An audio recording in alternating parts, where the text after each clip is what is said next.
The media is the message and the messenger, and increasingly a powerful one. People learn more from media than any other single source of information. So if we want to understand what's going on in our society in the 21st century, we have to understand media. If you think about media and technology, they're delivering content that is shaping our society. They're shaping our politics, they're shaping our national discourse, and most of all, they're shaping our children's brains and lives and emotions. We estimate there's somewhere north of 1 billion people who use the internet every single day. That's just a reach that hasn't existed before in terms of media. Our kids today live on Facebook and cell phones. The diversity of the platforms means that those images are impacting your kid 24/7, and whatever restrictions existed when we were growing up simply don't exist today. Girls get the message from very early on that what's most important is how they look, that their value, their worth depends on that. And boys get the message that this is what's important about girls. We get it from advertising, we get it from films, we get it from television shows, video games, everywhere we look. So no matter what else a woman does, no matter what else her achievements, their value still depends on how they look. There is no appreciation for women intellectuals. It's all about the body, not about the brain. You all saw the famous photo from the weekend of Hillary looking so haggard and looking like 92 years old. Breast implants, did you have them or not? Because that's all over the internet about you in mainstream media. I think if you waterboarded Nancy Pelosi, she wouldn't admit to plastic surgery. The fact that media are so limiting and so derogatory to the most powerful women in the country, then what does it say about media's ability to take any woman in America seriously? You get a woman in the Oval Office, most powerful person in the world, what's the downside? You mean besides the PMS and the mood swings? The media treats women like and it's horrible, and it's like, I don't know how we survive it. I don't know how we rise above it.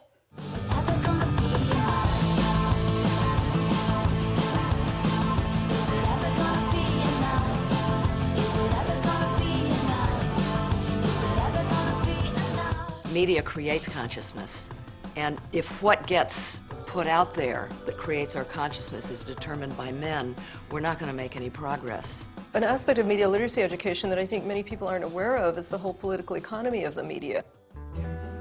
Most media get their revenues from advertising.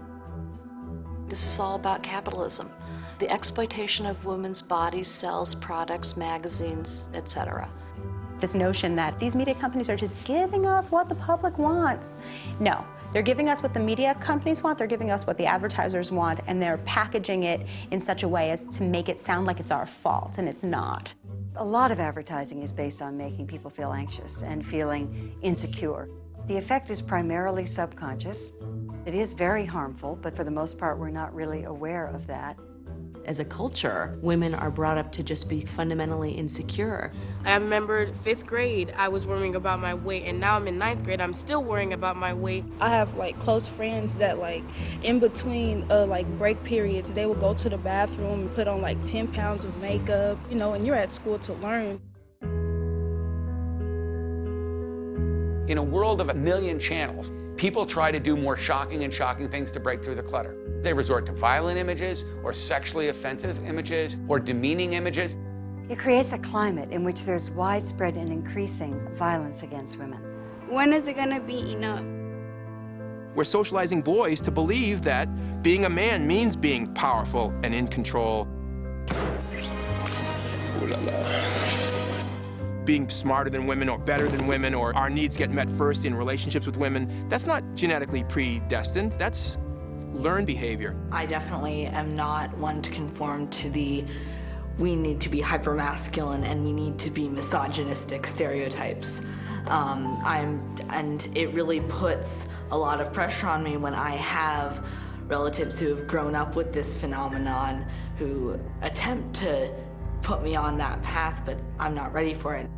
Little boys and little girls, when they're 7 years old, an equal number want to be president of the United States when they grow up. But then you ask the same question when they're 15, and you see this massive gap emerging.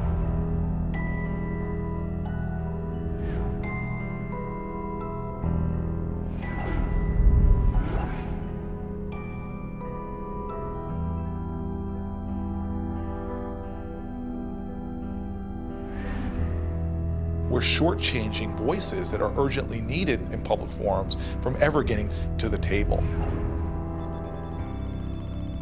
If people knew that Cuba, China, Iraq, and Afghanistan have more women in government than the United States of America, that would get some people upset. No wonder we are in such trouble in this country. We've been choosing our national leadership from 6% of the country. As the most powerful country in the world, if you're not standing for the right values and for the right principles, that's a loss for the world. You can't be what you can't see. Growing up, there was nobody who looked like me on television, so I never dreamed that I could be on television. To see women leadership in reality and on the screen and television is huge for women, huge. I got cast in A League of Their Own, and I had 13 or 15-year-old girls coming up to me. Oh my God, you have no idea that movie changed my life. I play sports because of that movie. And it really struck me how few opportunities we give women to have that kind of experience watching a movie. There's such a hunger among young women for mentorship.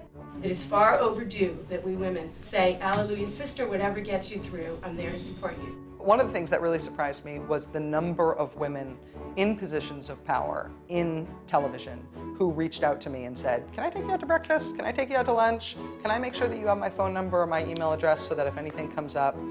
And it definitely wasn't like the gender mafia going on in the media, but there was an overt effort to both welcome me and make me know that women who had gone before me, who had fought to get where they were both happy that I was there and wanted to be resources to me. And there's an expectation that I will be a resource to other women.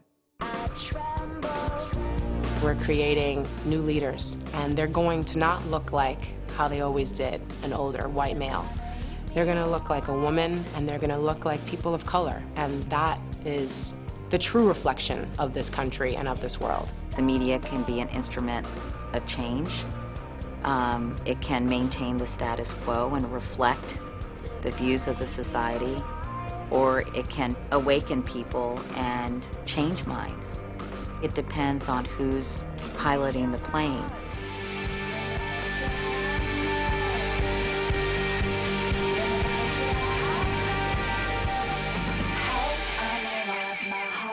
Keeps beating like a hammer.